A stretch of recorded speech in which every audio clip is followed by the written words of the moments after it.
righty. Thank you everyone for joining us today. I'm super excited about this conversation that we're about to have with Blaine Hoffmann. And guys, the reason why I'm so excited is because I feel like I barely get the opportunity to nerd out in safety with another safety pro that might speak my language and just, I don't know, maybe interested in a lot of the same things I am. So Blaine, thank you so much for carving time out in your super busy schedule to be with us today. How are you? My pleasure. I'm looking forward to it. I'm doing great. How are you doing? You're in the Colorado area, is that? I'm in Colorado. Yep, I'm in Greeley, Colorado. I'm in Ohio, so the Midwest, but the weather should be treating you well right this time of year, right? Decent. It's like, it was weird. This morning was a little bit snowy. I don't know. Really? I don't know. Yeah, I just you can go keep with it. that. I'm done with snow. I don't want. I've been done with snow. I looked outside. I'm in a dress and I looked outside and I was like, well, I'll just roll with it. I'm done. So same. All's good here though. Yes. Well, thank you again. And I mean, just right off the bat, we were just chatting before this, just kind of diving in about safety culture. And I know you're on your, correct me if I'm wrong, around 128th episode of your SafetyPro podcast. Is that right? Yeah, I should be further along, but I took almost a year off in 2015. Okay. I launched another podcast and was doing that for small businesses. But then I got pulled back into safety. I love it so much. It's what I do. So, yes. I picked it back up, but yeah, I try to do one every week. I don't always get one, but I just try to, when it comes to me, I record and I try to keep it timely and relevant based on conversations I have with people just like you, other safety pros. Yes. Yep. Nope. Makes sense. And I don't know, through interviewing and through your 25 years of experience in the safety industry side of things, what led you into safety to begin with? That always seems to be the money question, is how did you get into safety? I feel like a lot of the time it's like I rolled into safety. It was thrown on my plate. This wasn't my plan for my life, but what's your story? How did you get into it? Yeah. So, my story is like a lot of others. It's, I don't know if you could see the old fire dude back there, the fire service. I was a firefighter. So I started in the fire service, and safety is sort of baked into that, culture already, whether you realize it or not. I mean, you're running into a burning building. Most folks are running out, or, when I'm climbing into a car that's flipped over with busted glass to try to help somebody out, you don't think of safety, or you wouldn't think you think of safety, but it is all in there. It's managed risk, right? Risk versus reward. The risk to me with the PPE and the training and the assessment and sizing up the scene and the situation, the risk to me being managed versus the reward of saving somebody's life. That people don't think of it in those terms. So it started to dawn on me that, safety was a big part of my job, whether I realized it or not. So I got into prevention and education. I got more into training other firefighters, going into schools, teaching stop, drop, and roll to little kindergartners and, stuff like that. It was a lot of fun. And I started going into businesses to do inspections for the businesses. And that got me into safety. Oh my goodness. So you were going in initially doing risk assessments in businesses, doing these gap analysis. And at that time, was that like an OSHA gap analysis that you? No. So in the fire service, it was, compliance code stuff. Do you have the fire extinguisher, or the exit lights are lit up, just basic aisleways, walkways, stuff like that. Okay. Absolutely. And during that process, I learned a lot of the small businesses in our jurisdiction, they weren't even aware of a lot of these things. And so that led me to think maybe there's a job teaching them how to do this. And at the time, I didn't realize there was a whole industry out there for this. And the local community college, Sinclair Community College, I later, after I got my master's, I later went back and taught safety risk management at Sinclair, which is kind of funny. But Oh my gosh. they had a 2-year degree program called safety risk management, and I minored in environmental technology. So I went and did that. All right. And that got me right into the private sector as a safety professional. Wow. I'm sure you have some incredible stories too, serving at the fire department. We've partnered with a ton of firemen, fire chief that have taught some of the best first aid CPR AED classes you could ever take. And it's because of the experience, and it's because of the real life practical knowledge, taking a first aid class from somebody that just, took the instructor class versus someone like yourself who can share stories. And so having that relatability in a class seems to be the most effective classes that I've been in. And so that kind of leads me to think about training. And I'm super passionate about classes, about training and education, and how are we delivering the best materials to a student who's out there going to risk their life. They're at a high risk job, they're at an oil and gas job, construction job, or roofing job. And so what have you learned over the years in your experience about training, and what's your philosophy on classes and safety classes? And I'm sure there's so much there, but. Yeah. Well, I think, some of the basics, right? Know your audience, know who you're talking to. If you've got a group of engineers, there's a way that you would present and teach to that group. Yeah. If you have a group of new hires and new employees that they know very little about maybe what they're going to be doing, even though they may have done it elsewhere, they haven't done it here and they don't know the company culture yet. You would have a different approach for them. So know your audience. That's a great then I would go to the topic, make sure that the training is appropriate for the topic. And what I think a lot of people overlook with training, and so I'm glad you kind of brought that up, is that people think it's just, I have this information and I need to get it into their mind so that they can go and do whatever it is they need to do. Yeah. Training is an opportunity to do so much more. And we mentioned culture earlier. Mm-hmm. It's an opportunity. You've got their attention. It's an opportunity to not just transfer that knowledge or get them to understand and nod their head at this policy procedure or the way they're supposed to do a certain thing. It's an opportunity to impress upon them the seriousness, the dedication, the investment the company's making. So having, somebody like their supervisor, or having the CEO or senior operations leaders, you participate and come in and really impress upon them that this is who we are. This is how we do the job. And that's why we're doing this. Yeah, absolutely. Yeah. Teaching.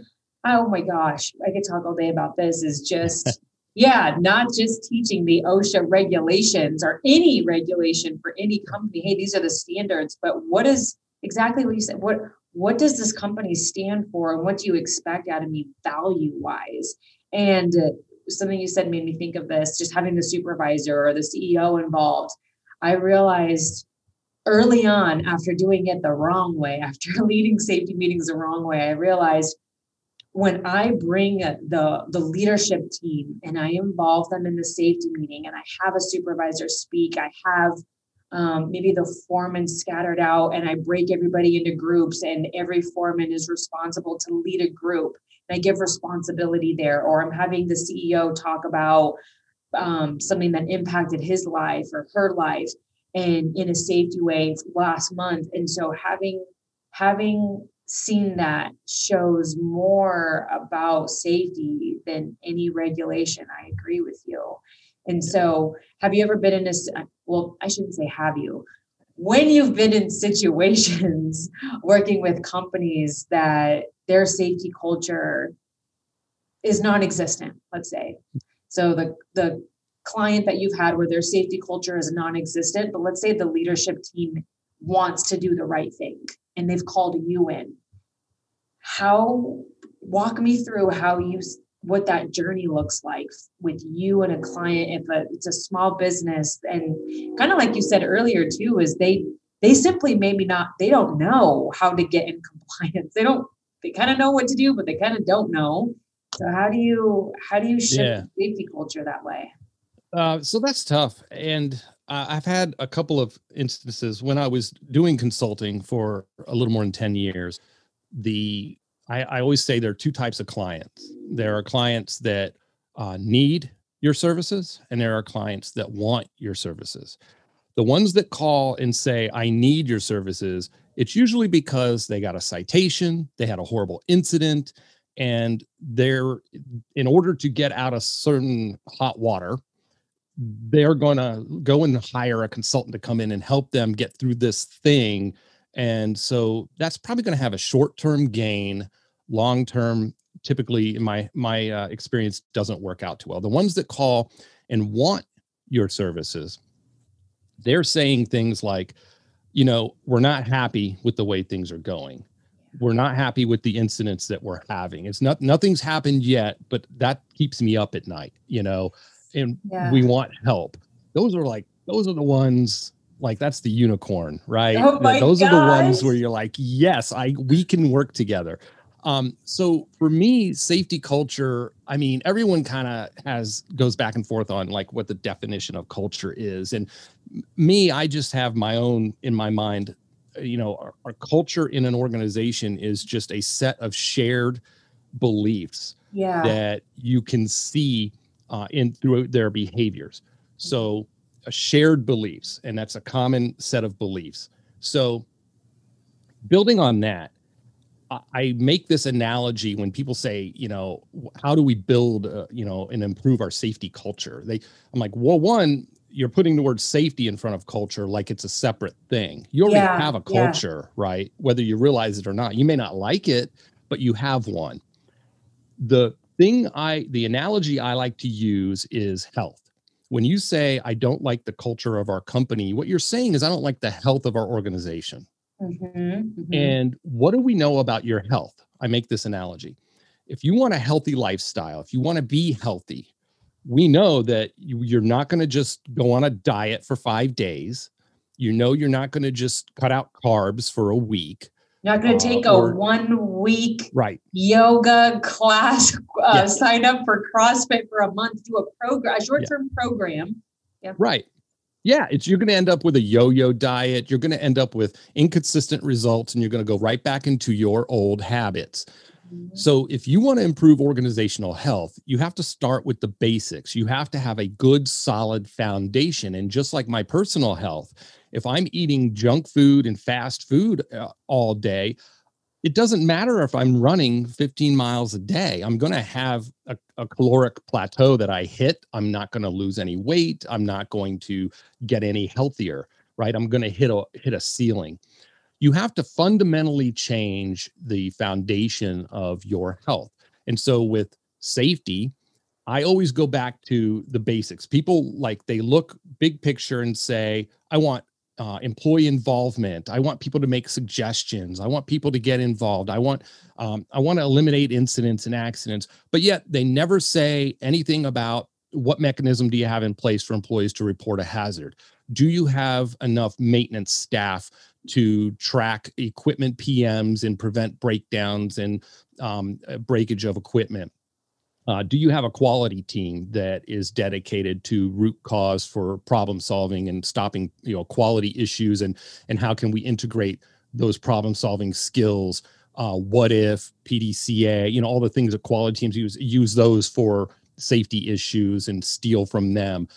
Do you do regular audits and inspections? What's your safety training program like? How often do you have safety meetings? And do you bring safety to other meetings, not treat it separately, but you integrate safety with existing business?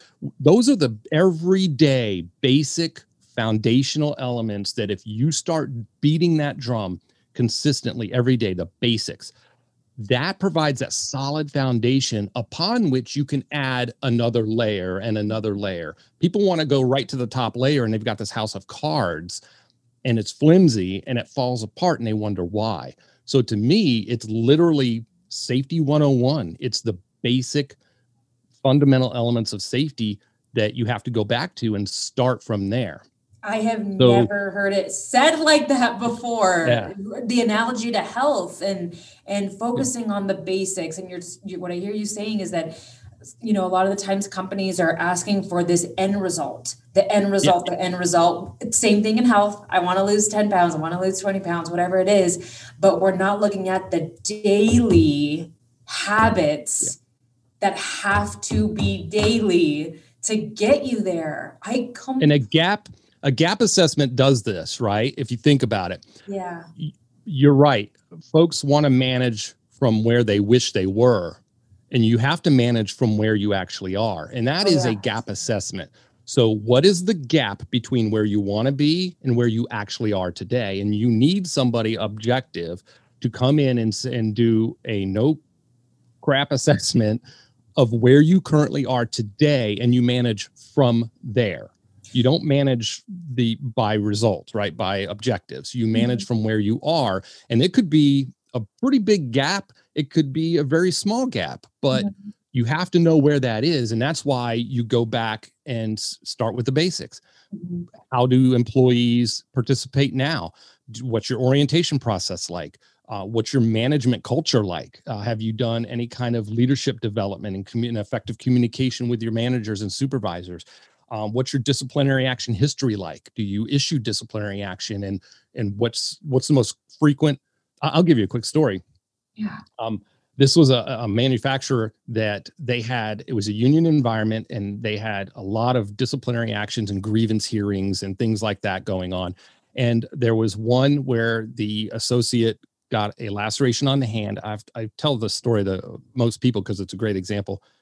And it was because they took their glove off to pick up a piece of metal that they had to cut to do a quality check.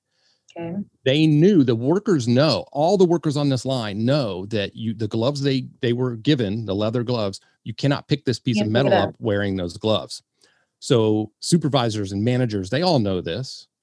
This individual got written up because they got stitches. They got a laceration. Nobody else gets written up every day that they do this quality check until they get hurt. So Sure. I went back and wanted the basics. I said, okay, you're blaming the worker. What that is an error trap. And that was the first time they'd heard that phrase. And I said, okay, this is what an error trap is. You have Yeah. a PPE Elaborate on that. policy. Yeah, you have a PPE policy that says I have to wear these gloves, but you have a quality check that says you have to do this. In order to do this, you're sticking the employee in a trap. If I don't do this, I can get written up and fired. We lose our ISO certification because they were making automotive parts. That's If huge. I Yeah. do this, I'm violating a PPE policy.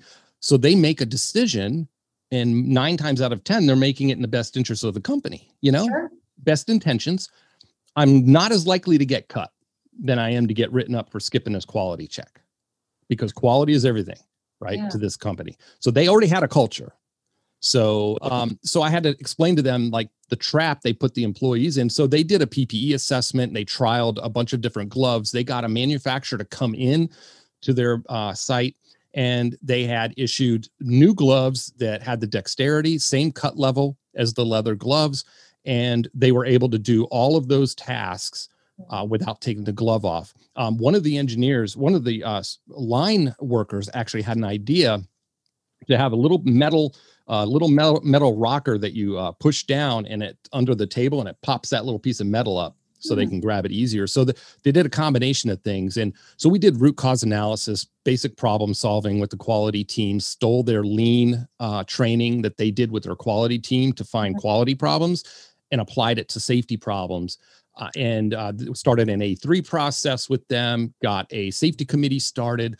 The company actually approved they had like 4 plants at that location, approved full-time safety positions for each plant, and the union approved it. So they created union jobs as a result, and then Wow. they were on their way to applying for VPP inside of 18 months. Oh my goodness. Yeah.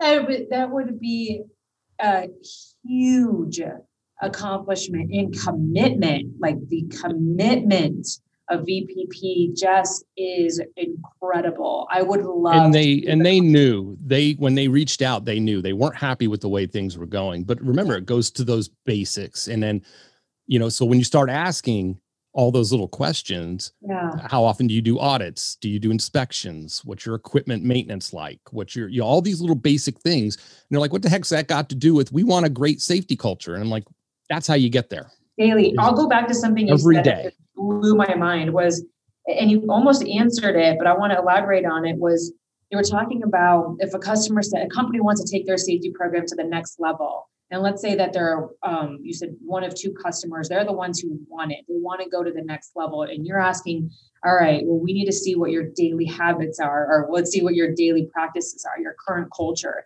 I was going to ask you, when talking about gap analysis is, are you some advice for a new safety professional? If you're a safety professional going into a company, what kind of gap analysis or what kind of audit do you start with? And I was going to ask you, how do you assess these daily cultural things? Because when I think of analysis, an audit, I'm just default to go to an OSHA audit. And I'm default to think, okay, what regulations are what are we complying with and what are we not? And you said, I wrote this down, was you're looking at what does your disciplinary program look like? And let's get some examples there. When's the last time the team had leadership training? What does your current culture look like? And then what does the worker participation look like now? So I think that those are huge takeaways. If you're a safety professional, someone who's trying to shift the needle in your company, trying to improve the culture, is don't just look at the regulations, but ask yourself these questions. I love that. What are some think about it. Yeah. The worst companies in the country can meet OSHA standards. Oh my OSHA standards are not hard to meet. Yeah. They're not. So people think it's a finish line. Like, how do you help us get in compliance? And I'm like, you mean you don't start in compliance when you turn on the lights in the morning? You should already be there. Yeah, so OSHA regs aren't a finish line. It's a starting point. You build from there. So if you can't even follow some OSHA regs, don't even talk about, we got to start there. So I think with the gap assessment, you're right. You have to consider these other things. If you're lamenting the fact that employees don't want to participate in like safety initiatives that we roll out, or improvement suggestion programs, or stuff like that. What do you tell a company? What do you tell a company? Like, we're having a problem with the employees. They all freaking everyone's lazy. We're getting bad worker participation. What do you tell a customer that you already know they're blaming everyone else? What do you say? I ask about their leadership. So I learned this when I was at the DOD and with especially in the Air Force. I learned this from a 2-star general. Actually, he said to me, whenever you have a problem in one level of an organization, look to the next level up for the possible problem. And so I was curious, and I'm like, what do you mean? And he said, if you're, and then this was in the context of work, if you're upset that the hourly workers aren't volunteering to be on a safety committee or be involved in a safety committee, you need to look at the next level up and say, are we giving them enough motivation? Are their supervisors giving them a voice, an opportunity to speak in the meetings? Are they every time off task is a great one. A lot of organizations, they have this time off task that they track. If your workers are like, I can't do that because I have time off task. My manager yells at me, half the time when I go to the bathroom because I want to know why, I was time off task. Well, now you're asking these people to give up 30 minutes, every week or every other week or once a month to go sit in a safety meeting. You think that manager is going to buy into that? So you've skipped an entire segment of the organization and gone right down to the front line and say, how come you're not volunteering and you're asking the wrong people? You need to go to the next level up, or the middle management is where all of this falls apart. And it's called the middle squeeze. Upper management, they want to see the results, big picture. They're looking at those numbers. the frontline workers, they just want to do a good job. They just don't want to get in trouble. They want to do the right thing. And then you got middle management feeling it from both sides. Yeah. So you Yeah. really need to make sure that is really in place, that that culture in the middle. Wow. Oh my goodness. I'm going to have to go back and re-listen to this 1,000 times because you are dropping bombs. This is just huge pieces of advice for anybody listening. Just so much practical advice to make a change today, to make a difference now. Yeah. And so how do you, I've never heard it said this way before, in the way that you were sharing that story of look at the next level up when you're having a problem here. So how would you approach that conversation? Let's say that there is a safety director that's new to a job, safety manager, and leadership is saying, hey, employees here are lazy, and how do you're an employee, you're not a consultant. How do you communicate to your boss? I heard on the SafetyPro podcast that if there's a problem with the employees, look at the next level up. What do you do about it? How do you say that?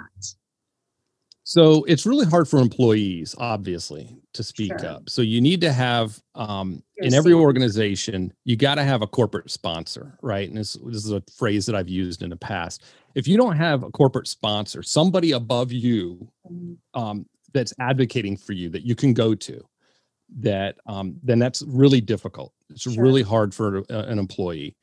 I think that what's important for organizations to understand is that leadership element there is that a lot of the issues that we see that upper management talks about, they may not realize it's taking place in that frontline supervisor position, because it's not that they're bad. It's just they're feeling that squeeze, right?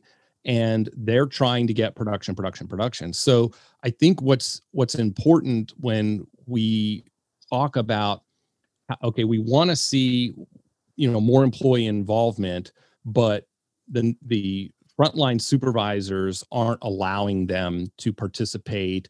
It's not built into the work schedule.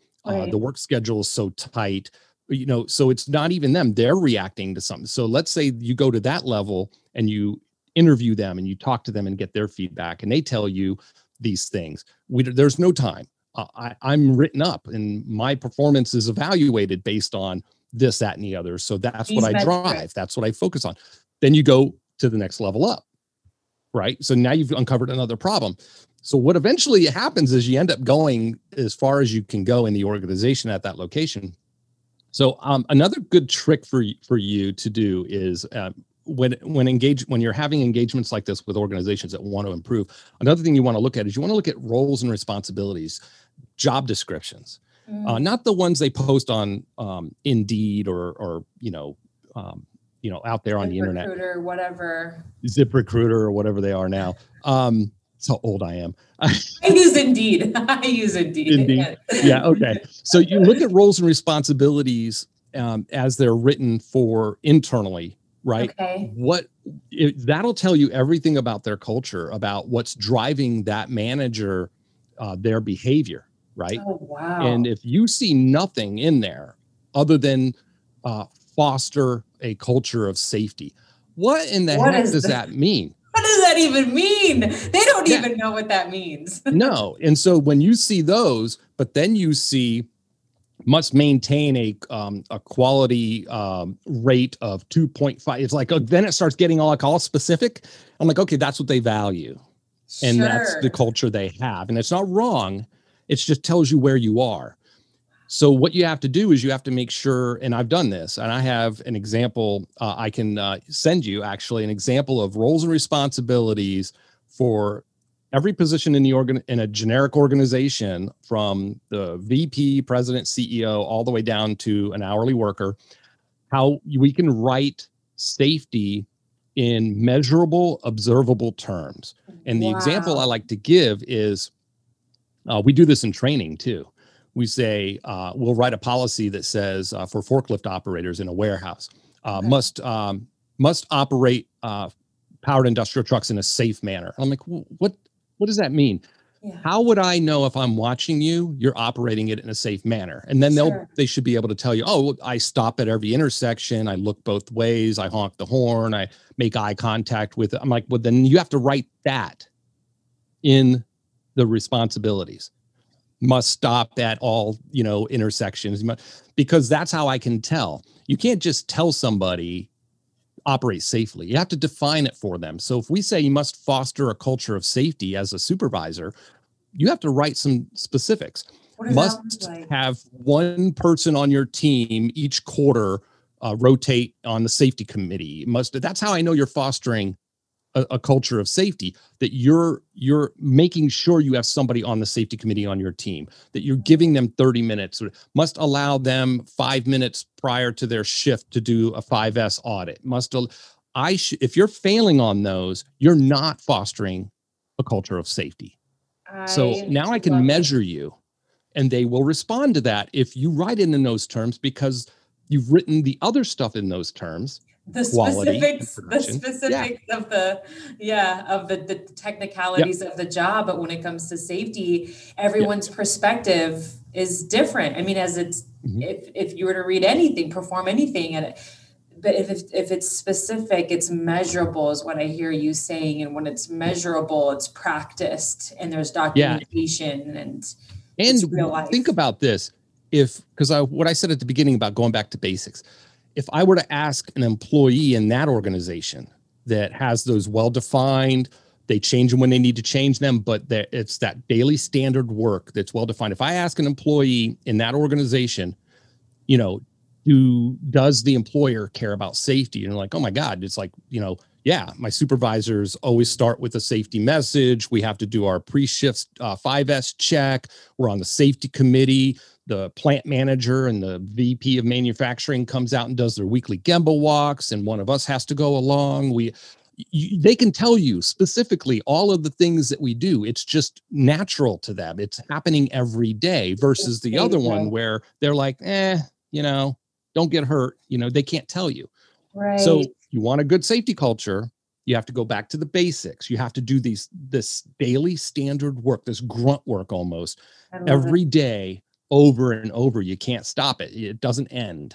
And that's how you build on that. That makes so much sense. And just even going back to the beginning of relating it to health, yes, the day-to-day basics, but also the flip side of things is if you have a once a quarter, the opposite would be having a once a quarter leadership or annual leadership training, or if you have a consultant come in that just, maybe does an initial analysis and then they never hear from, they don't have safety involved, or it's just, there's a thorough programs that were built out, then you'll see a good result for maybe 2 quarters, maybe 1 quarter, maybe a month. But then, like you said, you're yo-yoing just like in your health. And then you're wondering, where are we going wrong here?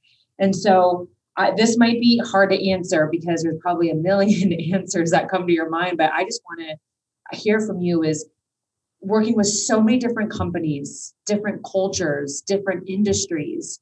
What are the 4 things that you find consistent in a healthy organization where they have a thriving culture, where you left there and these are maybe your favorite customers? What are the 4 things that your favorite customers have in common? So maybe somebody listening can, strive. Yeah. One is they understand what we're talking about. Not safety people, the leaders in the organization. They understand that safety is, and this sounds trite, but it's a core value. Safety is the most important thing because you can sum it up in this phrase: if you take care of your people take care of your business. Yeah. Right. Yeah. They understand that. And so everything they do is predicated on that assumption that, are we taking care of our people when we're asking them to do this, right? Are we supporting them in some way? So that's the first thing. You'll kind of get a sense of that. Yeah. The other thing would be they have those basics. They understand, just like quality. I keep referring back to quality people because you can point to that and you can show how you can build a culture around quality and you can control all these. Quality is all about like limiting variation, right? We shouldn't have, if we're making widgets, every widget shouldn't be different from the previous widget and the next widget. They should all be the same consistently. And the way to get that is controlling, the production process, going through standard work, having checklists, regular PMs. Same thing with safety. The variation that we want to eliminate with safety, we look at it in terms of incidents, accidents, or OSHA recordables, workers' comp. I mean, we have all kinds of data points that tell us there's variation in our safety, right? We'll go, yeah. So if we want to eliminate, if you think about it, safety, take the human and ethical element out of the equation, right? If we wanted to strip it down in terms that quality would use, an accident, an incident is waste in a process. An unexpected event that wasn't designed in the process. It stops the operation. It increases cost, downtime. And so if we want to eliminate that, then we have to engineer it out. We have to anticipate certain mistakes. We can anticipate certain things that would happen. So we have to bake that into the process, and that becomes the standard work. So the best organizations, they understand this. So not only do they first, have a fundamental care for their people, and they understand this, but then they go to the next step and they have this daily standard work. They expect it. They track it. They hold their managers and leaders accountable for these things. And then the third thing would be they have mechanisms in place for employees to voice their opinions, their feedback, and participate in the decision-making process when it comes to safety and health. And this also ties to quality and productivity. They have teams where they're always asking a good cross-section of the organization, including frontline workers, asking for their input in improving things. There, you can see it, you feel it. They have these regular meetings, the teams and events. So that's something they do really well. And now you see how they're building on, you and can't they're doing do that something with that feedback. They're listening. You're saying there's a platform, there's a process, there's the opportunity to give your feedback, to give suggestions, and then it's utilized, it's valued. Yeah. And then they have, then the other one is when something doesn't go as planned, they have a robust process in place to tackle those problems. Wow. They treat it like it's the end of the world, right?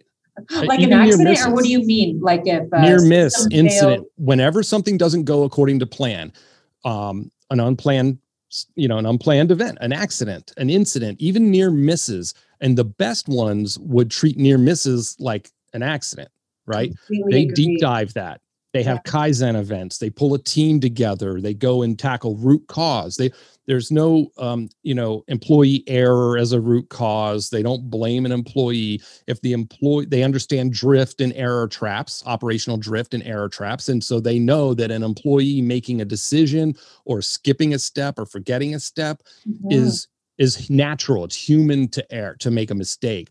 How do we build resilience in our processes, make them strong enough to withstand a mistake? Like, they never settle for good enough, right? They're always looking to improve. They never rest on an employee made a mistake. How can we help them make fewer mistakes? How do we simplify processes? So they have a robust process in place for that. And then they have this feedback loop, I guess would be the last one, is they're continuously taking what they're learning and discovering about their processes, their procedures, their culture, and they're constantly, communicating, retraining, and looping that back into the organization as they learn. And so those are probably the top four that I would look at. There's a couple others that come to mind, but those are the big ones right there. Those are, oh my goodness, those are huge. And the biggest trend in all of these four is the willingness and openness to learn and to grow. And I don't even know if that doesn't even need to be a part of a company's core values. It's written core values. It sounds like that's just who they are, is that when you're open, when crap hits the fan, when something happens and a company is willing to say, hey, where did I go wrong here? When all levels of the company are willing to say, what could I have done better? What can we as a brand, as a company do better to make sure this doesn't happen again, versus pointing the finger, oh, this employee must be disgruntled. Oh, I can't believe Johnny messed up again. We probably should write him up. Dang it, Johnny. Dang it, Johnny. This keeps happening to you, but it's your fault, not ours. What I hear you saying is that that's an openness and willingness to see and to grow, to see what we've done wrong, to grow. Now, and it's kind of baked into the first thing I said about, understanding that if you take care of your people will take care of the business. Just having the right mindset, and then everything else can follow. If you try to skip any of those foundational things like the daily standard work, and then you go right to why won't people get involved? It's because you set them up to not be involved. The other thing is when, especially what you just said, this culture, it's just a part of who they are in the organization, of the willingness, they're humble enough to learn, right? To admit their failures, and they're not really failures, they're opportunities to learn. Now think about when you're hiring and interviewing for your next manager or supervisor. Oh, you're getting super proactive going here. To pick, right? So you will start hiring and promoting people that have those shared values. You wouldn't hire somebody because it would be weird. They'd stick out like a sore thumb, and it would be strange. So the other benefit to all of this is you really learn who would fit in your organization when you understand the type of organization you need to be, and how you need to behave daily, and put all those things in place. You're going to end up hiring and developing better people. As a result. You'll be able to look for them. Yeah, you'd be looking for different, outside the box, different characteristics than what's on the job description as far as technical skills. You're looking for accountability, or how that non-victim mentality, and somebody that's open and willing to grow, and always look at themselves in the mirror and see where we did, where did I contribute to this? A great book on that topic is, I have it over there. It's called The Advantage. And in the subtitle is Why Organizational Health Beats Organizational Intelligence Every Time, or something like that. I think I'm paraphrasing, Patrick Lencioni talks about this. He was the author of 5 Dysfunctions of a Team, Death by Meeting. Read that one. Yep. Yes. So my favorite author, I talk a lot about him on my podcast. Yes. The Advantage is a great book where it talks about, you have to achieve organizational clarity, why we exist, what we do, and then how we do it. You have to start with why we exist first. So then everything else flows. And that's why I started with that why. We understand that we're first and foremost, it doesn't matter if we're making widgets or if we're making popcorn. I don't care what we're doing. We have to take care of our people. That's the start, because our people will do the rest for us, right? You have to build on that foundation, why we exist. And then, so he goes through this exercise of organizational clarity, and he talks about core values versus aspirational values and accidental values, and how you can avoid those. And so that's where I get a lot of my inspiration. And I applied that back in the day when I was doing consulting. I applied something. You would see this so clearly in organizations. You would go, holy cow, that's what Pat was talking about. They're missing these things. And so I started doing exercises with my clients. I would go run them through achieving organizational clarity with their safety teams. Why does the safety team exist? Agree upon that. And then everything you do from there, every activity you think you need to do as a safety team has to be based on that. That makes sense. So it works for team development. It works for leadership development. And you do end up, being a better, hiring manager. You end up recruiting better people, because now who would and would not fit with the organization. That makes sense. And yeah. the biggest, oh my gosh, we really could talk all day about this, but I'll wrap up in respect of your time. But the biggest thing that stood out here and why I think that we could talk all day is because, and I would love to continue this conversation, because also what I hear you saying is this shared belief that I have that culture, you said it several times, that safety culture and culture aren't two different things. And from everything you just said right now is that these business practices could be a reason, these fundamental business practices, as far as defining who you are as a company, your voice, having clarity in your business, that affects way more than that's a deeper root cause than a bad safety culture. And so that's my big philosophy, is that it's not safety culture. When you have an incident, there's bigger things at hand here.